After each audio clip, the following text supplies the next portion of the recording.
యిర్మీయా గ్రంథము 36వ అధ్యాయము. యూదా రాజైన యోషియా కుమారుడగు యెహోయాకీము 4వ సంవత్సరమున యెహోవా వాక్కు యిర్మీయాకు ప్రత్యక్షమై ఈలాగు సెలవిచ్చెను.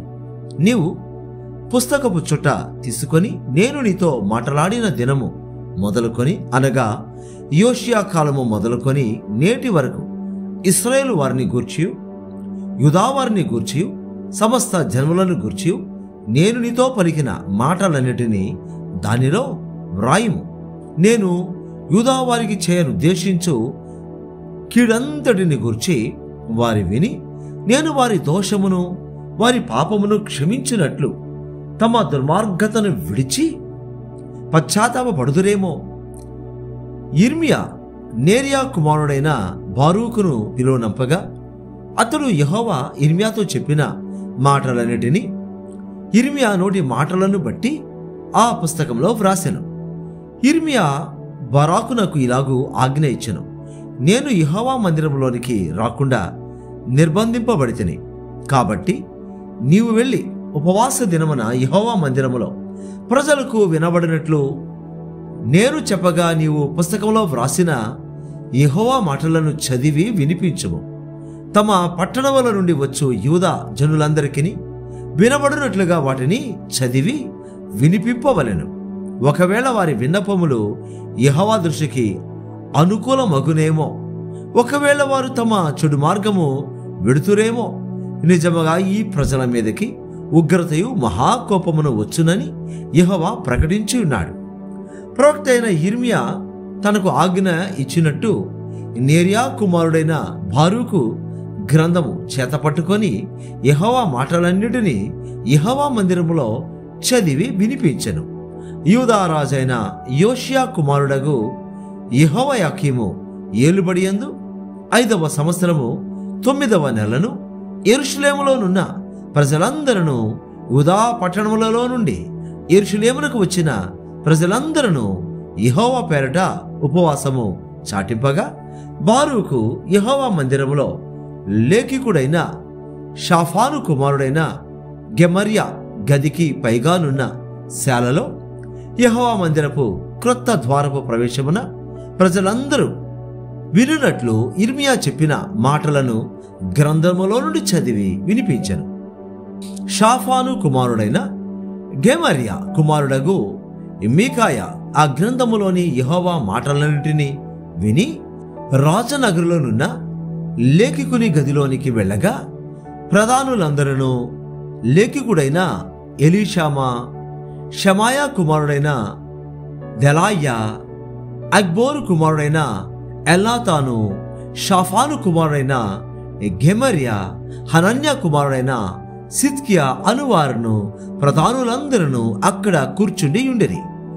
బారూకు ప్రజలందరికీ వినబడినట్లు ఆ పుస్తకములో నుండి చదివి వినిపించిన మాటలన్నిటినీ మీకాయా వారికి తెలియజెప్పగా ప్రధానులందరూ కూషీకి ఇనుమనుమడును, షెలెమ్యాకు మనుమడును, నెతన్యాకు కుమారుడునైన యెహూదుని బారూకు వద్దకు పంపి నీవు ప్రజల వినికిడిలో చదివిన పుస్తకమును చేతపట్టుకొని రమ్మని ఆజ్ఞ నీయగా నేరియా కుమారుడగు బారూకు ఆ గ్రంథమును చేతపట్టుకొని వచ్చెను. అతడు రాగా వారు నీవు కూర్చుండి మాకు వినిపింపుమనగా బారూకు దాన్ని చదివి వినిపించరు. వారు ఆ మాటలన్నిటినీ విన్నప్పుడు భయపడి ఒకరినొకరు చూచుకొని మేము నిశ్చయముగా ఈ మాటలన్నిటినీ రాజునకు తెలియజెప్పేదమని బారూకుతో నన్నిరి. మరియు ఈ మాటలన్నిటినీ అతడు చెప్పుచుండగా నీవెట్లు వ్రాసితివి, అది మాకు తెలియజెప్పుమని వారు అడుగగా బారూకు అతడు నోట నుండియే ఈ మాటలన్నిటినీ పలుకగా నేను పుస్తకంలో వాటిని స్థిరాత వ్రాసితినని వారితో ఉత్తరమిచ్చను. నీవును యిర్మీయాయును పోయి దాగి ఉండడి, మీరున్న చోటి ఎవరికిని తెలియజేయవద్దని ఆ ప్రధానులు చెప్పి శాలలోనున్న రాజునద్దకు తామే వెళ్ళి ఆ మాటలన్నిటినీ రాజు చెవులలో వినిపించరి. గాని ఆ పుస్తకపు చుట్టను లేఖికుడైన ఎలీషామా గదిలో దాచిపెట్టింది. ఆ గ్రంథమును తెచ్చుటకు రాజు యెహూదిని పంపగా అతడు లేఖికుడైన ఎలీషామా గదిలో నుండి దాన్ని తీసుకొని వచ్చి రాజు వినికిడిలోను రాజునద్దకు నిలిచి ఉన్న అధిపతులందరి వినికిడిలోను దాన్ని చదివెను. 9వ మాసమున రాజు శీతాకాలపు నగరులో కూర్చుని ఉండగా అతని ముందర కుంపటిలో అగ్ని రగులుచుండెను. యెహూది 3-4 పుటలు చదివిన తరువాత రాజు చాకుతో దాన్ని కోసి కుంపటిలో వేయగా ఆ కుంపటిలోనున్న అగ్ని చేత అది బొత్తిగా కాలిపోయెను. గాని రాజైనను ఈ మాటలన్నిటినీ వినిన ఇతని సేవకులలో ఎవరైనను భయపడలేదు, తమ బట్టలు చింపుకొనలేదు. గ్రంథమును కాల్చవద్దని ఎల్నాతానును దెలాయాయును గెమర్యాయును రాజుతో మనవి చేయగా అతడు వారి విజ్ఞాపనము వినకపోయెను. లేఖికుడైన బారూకును ప్రవక్త అయిన ఇర్మియాను పట్టుకొనవలనని రాజవంశస్థులకు యెరహ్మెయేలునకును అజ్రియేలు కుమారుడైన సెరాయాకును అబ్దెయేలు కుమారుడైన షెలెమ్యాకును రాజు ఆజ్ఞాపించెను. గాని యెహోవా వారిని దాచెను. ఇర్మియా నోటి మాటను బట్టి బారూకు వ్రాసిన గ్రంథమును రాజు కాల్చిన తరువాత యెహోవా వాక్కు ఇర్మియాకు ప్రత్యక్షమై ఇలాగు సెలవిచ్చెను, నీవు మరొక గ్రంథము తీసుకొని యూదా రాజైన యెహోయాకీము కాల్చిన మొదటి గ్రంథములో వ్రాయబడిన మాటలన్నిటినీ దానిలో వ్రాయము. మరియు యూదా రాజైన యెహోయాకీమును గూర్చి నీవి మాట చెప్పవలెను. యెహోవా సెలవిచ్చినదేమనగా, బబులోను రాజు నిశ్చయముగా వచ్చి ఈ దేశమును పాడు చేసి అందులో మనుషులైనను జంతువులైనను ఉండకుండా చేయునని ఇందులో నీవేళ వ్రాసితివని చెప్పి నీవు ఈ గ్రంథమును కాల్చివేసితివే. అందుచేతను యూదా రాజైన యెహోయాకీమును గూర్చి యెహోవా ఈ మాట సెలవిచ్చుచున్నాడు, దావీదు యొక్క సింహాసనం మీద ఆసీనుడగుటకు అతనికి ఎవడనూ లేకపోవును. అతని శవము పగలు ఎండపాలు రాత్రి మంచుపాలు నగును. నేను వారి దోషమును బట్టి అతనిని అతని సంతతిని అతని సేవకులను శిక్షించుచున్నాను. నేను వారిని గూర్చి చెప్పిన కీడంతయు వారి మీదికిని యెరూషలేము నివాసుల మీదికిని యూదా జనుల మీదికిని రప్పించుచున్నాను. అయినను వారు వినిన వారు కారు. ఇర్మియా ఇంకొక గ్రంథమును తీసుకొని లేఖికుడగు నేరియా కుమారుడైన బారూకు చేతికి అప్పగింపగా అతడు ఇర్మియా నోటి మాటలను బట్టి యూదా రాజైన యెహోయాకీము అగ్నిలో కాల్చిన గ్రంథపు మాటలన్నిటినీ వ్రాసెను.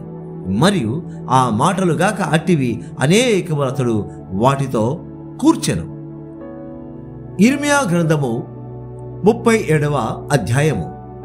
బబులోను రాజైన నెబుకద్రెజరు యూదా దేశంలో రాజుగా నియమించిన యోషియా కుమారుడగు సిద్కియా యెహోయాకీము కుమారుడైన కొన్యాకు ప్రతిగా రాజ్యము చేయుచుండెను. అతడైనను అతని సేవకులైనను దేశ ప్రజలైనను యెహోవా ప్రవక్త అయిన ఇర్మియా చేత సెలవిచ్చిన మాటలను లక్ష్య పెట్టలేదు. రాజైన సిద్కియా షెలెమ్యా కుమారుడైన యెహూకలును యాజకుడైన మైసేయ కుమారుడగు జెఫన్యాను ప్రవక్త అయిన ఇర్మియా యుద్ధకు పంపి దయచేసి మన దేవుడైన యెహోవాకు ప్రార్థన చేయమని మనవి చేశాను. అప్పటికి వారు ఇర్మియాను చెరసాలలో నుంచి ఉండలేదు. అతడు ప్రజల మధ్య సంచరించుచుండెను. ఫరో దండు ఐగుప్తులోండి బయలుదేరగా యెరూషలేమును ముట్టడి వేయుచున్న కల్దీయులు సమాచారం విని యెరూషలేము దగ్గర నుండి బయలుదేరిర్రి. అప్పుడు యెహోవా వాక్కు ప్రవక్త అయిన ఇర్మియాకు ప్రత్యక్షమై ఇలాగు సెలవిచ్చెను, ఇశ్రాయేలు దేవుడగు యెహోవా ఆజ్ఞ ఇచ్చున్నదేమనగా, నా యుద్ధ విచారించుడని నిన్ను నా యుద్ధకు పంపిన యూదా రాజుతో నీవిలాగు చెప్పవలెను, మీకు సహాయము చేటుకై బయలుదేరి వచ్చుచున్న ఫరో దండు తమ స్వదేశమైన ఐగుప్తులోనికి తిరిగి వెళ్ళును. కల్దీయులు తిరిగి వచ్చి ఈ పట్టణము మీద యుద్ధము చేసి దాన్ని పట్టుకొని అగ్ని చేత కాల్చివేయుదురు. యెహోవా ఈ మాట సెలవిచ్చుచున్నాడు, కల్దీయులు నిశ్చయముగా మా యుద్ధ నుండి వెళ్ళెదరు అనుకుని మిమ్మును మీరు మోసపుచ్చుకొనకుడి. వారు వెళ్ళనే వెళ్ళరు. మీతో యుద్ధము చేయి కల్దీయుల దండు వారినందరిని మీరు హతము చేసి వారిలో గాయపడిన వారిని మాత్రమే మిగిలించినను వారే తమ గుడారములలో నుండి వచ్చి ఈ పట్టణమును అగ్నితో కాల్చివేదురు. ఫరో దండునకు భయపడి కల్దీయుల దండు యెరూషలేము ఎదుట నుండి వెళ్ళిపోగా యిర్మీయా బెన్యామీను దేశములో తన వారి యొద్ద భాగము తీసుకొనుటకై యెరూషలేము నుండి బయలుదేరి అక్కడికి పోయారు. అతడు బెన్యామీను గుమ్మమునొద్దకు రాగా ఇరియా అను కావలి వారి అధిపతి అక్కడ నుండెను. అతడు హనన్యా కుమారుడైన షెలెమ్యా కుమారుడు. అతడు ప్రవక్త అయిన యిర్మీయాను పట్టుకొని నీవు కల్దీయులలో చెరబోచున్నావని చెప్పగా యిర్మీయా అది అబద్ధము, నేను కల్దీయులలో చేరబోవుట లేదనేను. అయితే అతడు యిర్మీయా మాట నమ్మనందున ఇరియా యిర్మీయాను పట్టుకొని అధిపతుల యొద్దకు తీసుకుని వచ్చెను. అధిపతులు యిర్మీయా మీద కోపపడి అతని కొట్టి తాము బందీ గృహముగా చేసి ఉన్న లేఖకుడైన యోనాతాను ఇంటిలో అతని వేయించరి. యిర్మీయా చెరసాల గోతిలో వేయబడి అక్కడ అనేక దినములు ఉండెను. పిమ్మట రాజైన సిద్కియా అతని రప్పించుటకు వర్తమానము పంపి అతని తన ఇంటికి పిలిపించి యెహోవా యొద్ద నుండి ఏ మాటైనను వచ్చెనా అని అడుగగా యిర్మీయా నీవు బబులోను రాజు చేతికి అప్పగింపబడిదవను మాట వచ్చెననెను. మరియు యిర్మీయా రాజైన సిద్కియాతో ఇట్లా నేను నీకైనను నీ సేవకులకైనను ఈ ప్రజలకైనను ఏ పాపము చేసినందున నన్ను చెరసాలలో వేసితివి? బబులోను రాజు మీ మీదికైనను ఈ దేశము మీదికైనను రాడని మీకు ప్రకటించిన మీ ప్రవక్తలు ఎక్కడనున్నారు? రాజా, నా ఏలినవాడ చిత్తగించి వినుము. చిత్తగించిన మనవిని సన్నిధికి రానిము. నేను అక్కడ చనిపోకుండానట్లు లేఖకుడైన యోనాతాను ఇంటికి నన్ను మరలా పంపకము. కాబట్టి రాజైన సిద్కియా సెలవేయగా బంటులు బందీగృహ శాలలో యిర్మీయాను వేసి పట్టణములో రొట్టెలున్నంత వరకు రొట్టెలు కాల్చువారి వీధిలో నుండి అనుదినము ఒక రొట్టె అతనికిచ్చుచూ వచ్చేది. ఇట్లు జరుగగా యిర్మీయా బందీగృహశాలలో నివసించెను.